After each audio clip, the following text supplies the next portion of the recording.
Yo, assalamualaikum warahmatullahi wabarakatuh. Selamat datang di Trade with Ilham Academy, channel yang berisi tentang saham-saham, ada juga forex, ada juga kripto, ya pokoknya jurnal-jurnal gue pribadi sih, intinya sih gitu. Jurnal trade gue pribadi. Sambil ada edukasinya juga, ada insight-insightnya juga, dan ya sebuah komunitas lah intinya gitu. Hari ini gue mau ngebahas soal salah satu saham yang berkaitan dengan farmasi, yaitu Kalbe Farma. Mungkin awal-awal pandemi atau pertama kali ditemukan vaksin antara Kalbe Farma, Inaf atau KF kan sempat tinggi nih. Cuman kan sekarang nggak terlalu ya B aja sih, sempat terjadi penurunan.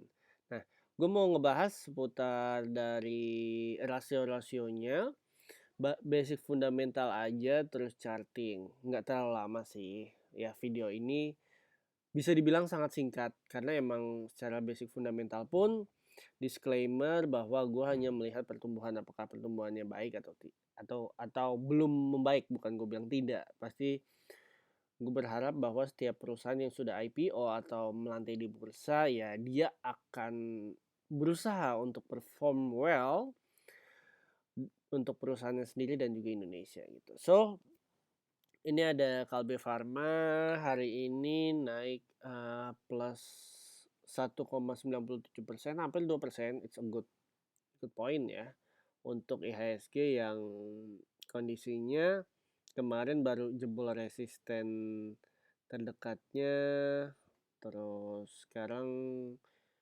insya Allah berpotensi menuju ke all time high kemarin di 6.300 kalau nggak salah. Ya ntar kita lihat lah.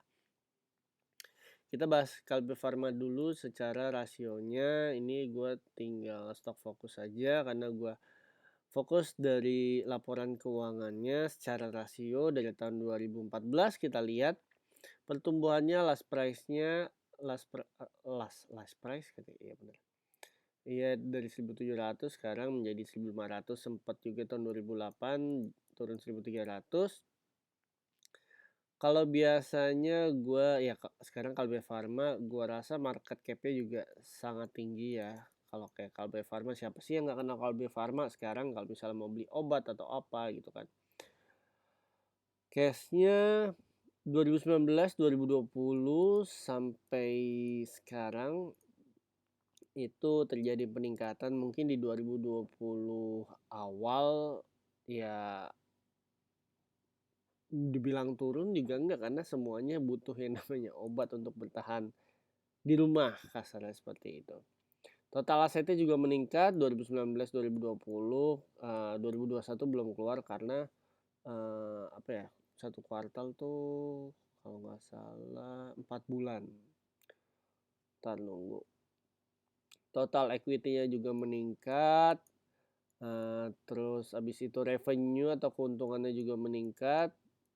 Ya jadi 22. Terus gue lihat net profitnya meningkat.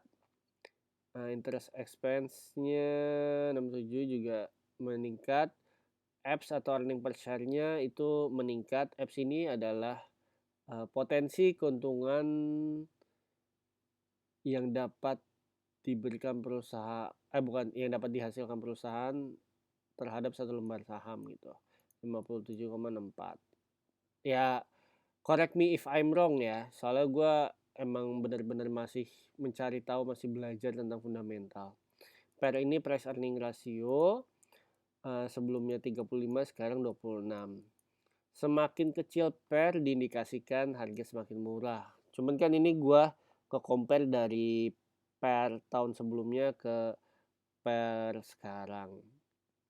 Nah, yang benar itu sebenarnya bukan yang benar sih. Yang efektif itu antara kita compare satu perusahaan dari tahun sebelumnya ke tahun mendatang, sama kita compare ke PER sekarang dibandingin sama rata-rata PER industri tersebut ya. Kalau industrinya dalam kesehatan kita lihat aja kira-kira per di dalam industri kesehatan berapa gitu. Kalau misalnya pernya dalam industri kesehatan 30 dan kita lihat si Kalbe Farma ini punya per 26,85 89% berarti termasuk murah gitu, masih murah lah gitu value-nya.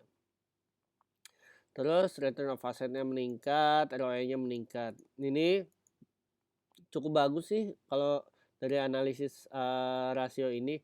Nah, gue emang masih basic banget. Gue belum apa ya, belum belajar bagaimana cara tahu sampai dalam-dalamnya fundamental. Tapi menurut gue basic ini aja juga sangat membantu gue untuk memilih bahwa ini saham bagus atau tidak gitu. Nah, kalau gue lihat ini subjektif gue adalah ini perusahaan sekarang secara logika siapa sih yang nggak butuh obat kalau sakit dan apalagi masa pandemi ini.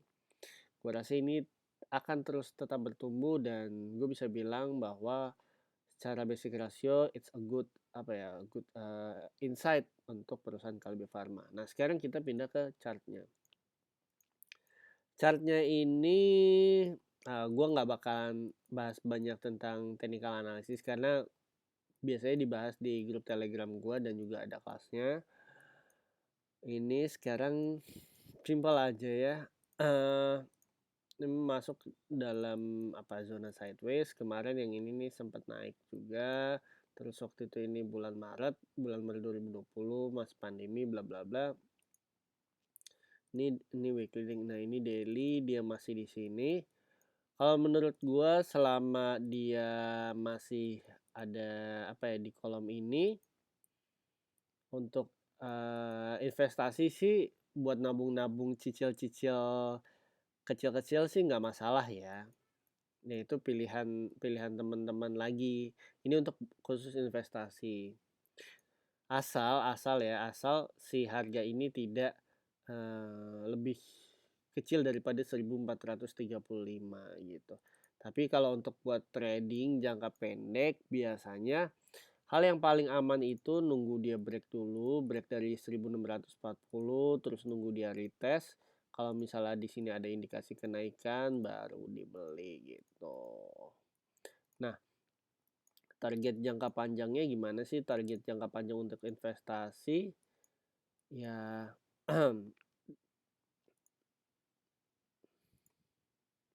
gue kalau pakai Fibo sih sebenarnya target terdekatnya 2205. Sebentar gue lihat dulu ya monthly-nya.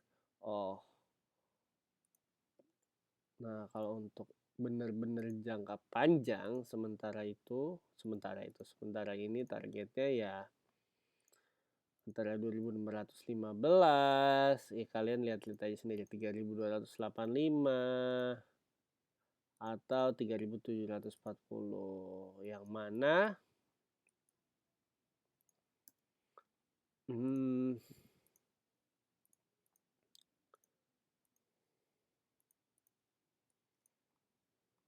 ini ada potensi juga pattern flag sih.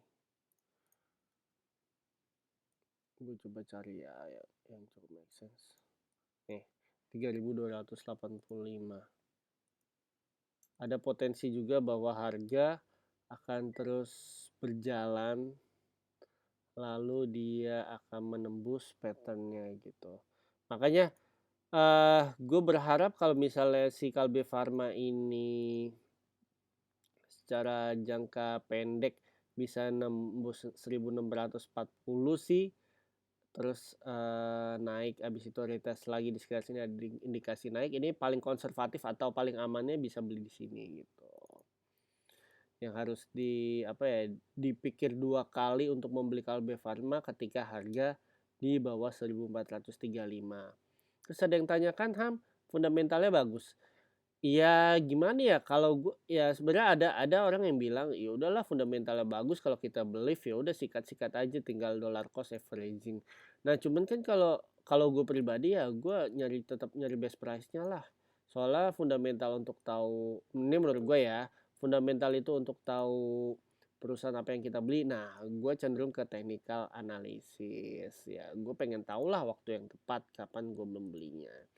Itu kalau gue pribadi. Itu sih insight-nya. Apakah bisa beli sekarang? Ya kalau teman-teman cukup moderate atau agresif ya, tipe yang agresif, kalian bisa cicil. Tapi ya risikonya ya, gue kasih tahu risikonya ketika sideways itu kadang kita beli di sini tiba-tiba turun sini lagi terus naik, terus turun terus naik. Nah, cuman amannya itu nunggu di 1600 dia break dulu, biarin naik, habis itu dia bakalan koreksi. Kalau ada potensi koreksi dan di sini juga ada indikasi bahwa harga akan naik kembali, ya kalian bisa beli, itu amannya gitu sih. Udah sih gitu aja untuk Alpia Pharma. Kalau grup ya ntar bakalan gue tulis di deskripsi. Gue Ilham undur diri dulu. Wassalamualaikum warahmatullahi wabarakatuh. Sampai ketemu di video berikutnya. Bye bye.